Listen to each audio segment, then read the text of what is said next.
Okay, today's lesson is on solving quadratic inequalities. And there are two ways that you can do it. You can do it algebraically, or you can do it by graphing, really by sketching a parabola. And that sketching is my favorite way. The first two steps, you do the same regardless on whether you're doing it algebraically or by graphing. So the first step is to make sure that you have everything on one side and zero on the other. In other words, you want to put it in standard form. So everything on one side, zero on the other. And then the second step is to find the x-intercepts. And you get to choose which is the best method to find the x-intercepts. Is algebra and square root property? Are you able to use that method? What about factoring? What about completing the square or quadratic formula? You need to decide what is the best method for each problem. And then after you find the x-intercepts, you're going to make a number line with the x-intercepts on the number line. And then you're going to test a point in each interval to see if it's a solution to the original equation, which is not my favorite. So this one is not really my favorite way of doing it, but the textbook wants you to practice both ways. So let's practice both ways. I would rather just do a sketch of a parabola and then use my knowledge of what we learned in class about f of x is greater than 0 or f of x is less than 0 to find the x values. So here we go. We're going to solve this algebraically. So the first thing we want to do is get it where everything is on one side and zeros on the other. Now we're going to find the x-intercepts. Because it has a linear term, I cannot use algebra and square root property. Let's see if it's factorable. If it's factorable, we always look for a greatest common factor first, like can we factor out a 3 or a 2 or divide by 2 or 3? No.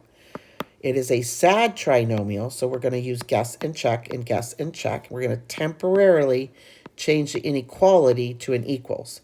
So remember, when you're guessing and checking, the first two have to multiply, not add. They have to multiply to give you 3x squared, and the only possibility is 3x and x. And then the last two have to multiply to give you negative 10, and so 10 could either be a 1 and a 10 or a 2 and a 5. And it has to be a negative times a positive to give me that negative. And then you go and you try whichever one you want first. So if you want to try to put the 5 there and the 2 there, that gives me negative 6x's and a positive 6x and a negative 5x. And that gives me 1x. That does not match my OI. It needs to be negative 13x's. So then I race and I say, well, maybe I'll swap the 5 and the 2 and then check my OI. So let's maybe put the 5 over here and the 2 over there. Right? Doesn't that give me 15x's and a negative 2x? Ah, that's 13x.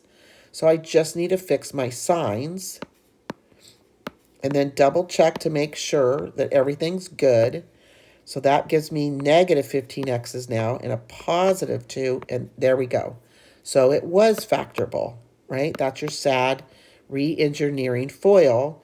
Make sure that the last two multiply to give you negative 10, check. The first two give you 3x squared, and do the outside and inside give you 13x. So it was factorable. So then we're going to use the zero property.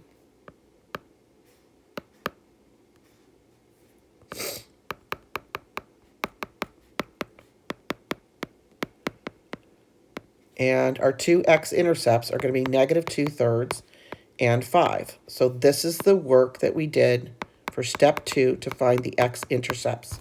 And you choose, it was factorable, so we went ahead and used the factoring method. If it wasn't factorable, maybe complete the square, maybe quadratic formula. So here's step 3, which is not my favorite method. We're going to make a number line, and this is basically the x-axis. And we're going to put the two x-intercepts on the x-axis, and then we're going to pick a point to the left of negative 2/3 and test it to see if it makes the original sentence true. We're going to pick a number in between, and we're going to pick a number to the right of 5. And we're going to plug it in and see which numbers make the sentence true. So I guess I'll pick -1 is over to the left, so I'll test that point. And I'm going to plug it back into the original question before I touched anything. So that's 3 times -1 squared minus 13 times -1. And that is 16 is greater than 10, and that's a true sentence. Therefore, anything to the left of -2/3 will make the sentence true. So those are solutions. Now we want to pick a point somewhere in here. So I like to work with 0 a lot, so I'll use 0. So 3 times 0 squared minus 13 times 0. So 0 bigger than 10? Nope, that's false. So those are not solutions. 0 is not bigger than 10. And then I guess I'll pick 6. So I'll try 6 over here. So 3 times 6 squared minus 13 times 6 is greater than 10. And I have it written down somewhere. That's 108 and 78. This is why this is not my favorite method. And this 30 is greater than 10. And that is true. So that means anything to the right of 5 is also true. Therefore, my final answer, because they want to know what are the x values that would make that true. So any x value to the left of -2/3 or any x value bigger than 5 is what's going to make that sentence true. Let me show you my favorite method. So I don't use the number line. That's the algebraic approach. So step 1 and 2 is put it in standard form, find your x-intercepts, choosing the best method. Once you have your x-intercepts, the other choice is to do a sketch. And we're going to go here, and we've got 3x squared minus 13x minus 10 is greater than 0. The parabola is opening up, and this is the function. And so we want the function to be greater than 0.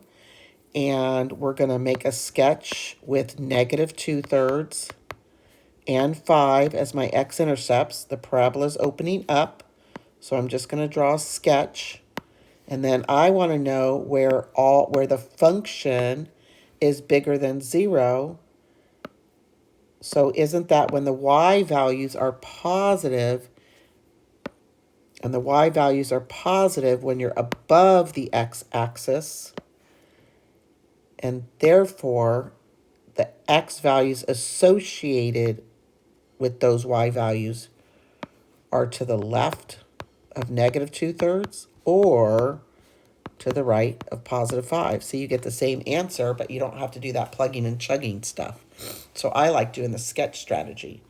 So let's do the sketch strategy on the next few than before. So here we have, I want to change this to maybe a less than. I think we did a less than this time. So first you want to have it in standard form, everything on one side, 0 on the other. Now we're going to find the x-intercept. So when we find the x-intercepts, we're going to temporarily change it to an equals. And then because I have a linear term, I cannot use the algebraic method. It's a trinomial. There is no greatest common factor. It's a sad one. So if I try 1 and 4, that's 12 and 1. That's not going to make my OI. If I put the 4 there and the 1 there, that's 3x and 4x. That's 7x. That's not going to work. And if I try the 2 times the 2 is 4, and one of them has to be minus and plus, that's -6x. Nope, doesn't work. So I made an attempt to factor it, but it's not even factorable, so I can't use that method. So if I complete the square, that's a terrible method, because in order to complete the square, you got to divide everybody by 3, because it has to be a happy trinomial, and then you get into a bunch of fractions. So we definitely don't want to do that method, so we're just going to end up using the quadratic formula. And we need to know that quadratic formula, right? So it's -b plus and minus the square root of b squared minus 4 times a times c, that whole thing divided by 2 times 3. Then I like to recopy and get my structure set up. And most people will make a mistake with the discriminant, right? The discriminant is where the errors are made the most. So be careful doing some work in your head. You got to really watch your signs. 5 squared is 25. And then a negative times a negative times a positive is going to be a positive 48. And that's 40, 56, 73. So my discriminant is 73. And we're not going to even worry about, is there any pairs hiding underneath the radical and simplifying the radical. We're just going to, at this point, grab a calculator. And remember, when you type it into your calculator, you have to make sure you hit it equals there. Now, remember, my calculator puts a parenthesis, so I have to finish my what's underneath. But you have to type that equals and then divide by 6. Otherwise, you're going to get the wrong answer. So grab a calculator. Make sure you're getting the right answer. So do 1 time plus, and then go back and do it again as a minus. And let's see what your two answers are. So I got negative 2.26 and 0.59. So make sure you know how to use your calculator. So we're going to do the sketch method. So we're going to take the function in standard form that has the inequality. And this is the function. And we want the function to be less than 0. So we're going to draw our parabola. We've got negative 2.26, and we've got 0.59 are the x-intercepts. The parabola is opening up, and we want to know what are the y values less than 0. So that's below the x-axis, right? That's when the y values are negative. So when is y less than 0?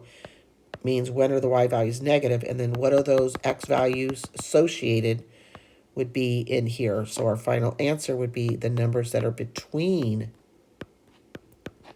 those two numbers. See, that's why I like the sketching method. But you have to know how to do what we've been doing in class about the whole, what x values are f of x less than 0. That's the reason why we wanted you to know how to do that. Let's try another one. We'll do a shorter one. Here, it's already in standard form. It doesn't have a plain old x linear term, so we actually can use algebra and square root property. And I love that method when we can apply it. So we're just going to subtract 3 from both sides. Be careful with your signs. By the way, we want to temporarily change that inequality to equals. And then remember, you cannot take the square root yet. You have to divide out the negative 1. You have to isolate the quadratic term first, and some of you are not doing that. Some of you are taking 6x squared equals negative 5, and you were taking the square root. You cannot do that. You have to divide out the 6 first before you can do that. So you cannot take the square root until after you isolate, right? Until after you isolate, you can take the square root. So now I can take the square root, and then don't forget that plus and minus, and then the square root of 3 cannot be simplified. So those are the x-intercepts. So we have negative x squared plus 3 is greater than 0. So the function is greater than 0. But this time the parabola is opening down, right? It has a reflection. So I've got negative square root of 3 and positive square root of 3. I could have used a calculator to get decimal values if I wanted to. But I can just put them as negative square root of 3 and positive square root of 3. I could grab a calculator to get the decimal values if I wanted to. The parabola is opening down this time. And we want to know when is the function greater than 0, and it's greater than 0 above the x-axis is when the y values are positive. And aren't the x's associated with that in between? So all the x values that are between the square root of 3 and negative square root of 3.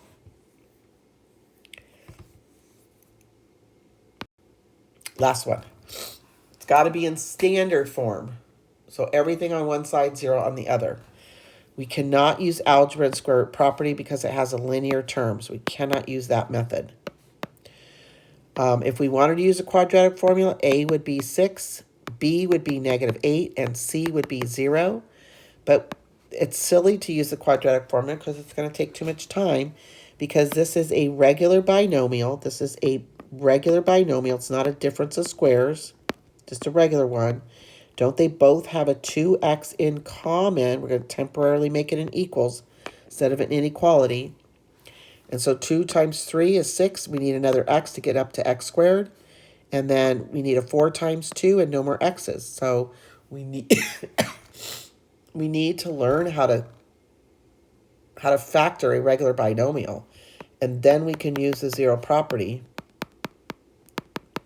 And that gives me 0 and 4/3 as my x-intercepts.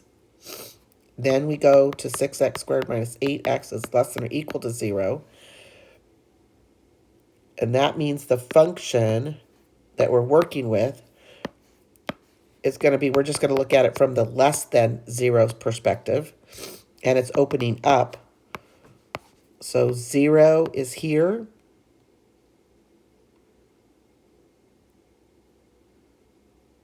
And 4/3 or 1 1/3 is right here. I was just double checking my work. Yeah, it looks good. The parabola is opening up. And we want where the function is, the y values are less than 0. That means where the y values are negative. And that means the x's that correspond are in between. So our final answer is going to be all the numbers that are in between 1 and 1/3 and 0. But because there was an inequality, an equal to symbol, we're going to go back and add that in equal to symbol. So this is how you do homework 51, solving quadratic inequalities by either the sketching method or the number line method. And don't forget, we have a test on Friday, end of chapter 3 test on Friday, and you have Tuesday off. So hopefully you'll be using your time wisely to be prepared for taking this chapter 3 test on Friday. Have a good Monday, Tuesday. See you on Wednesday.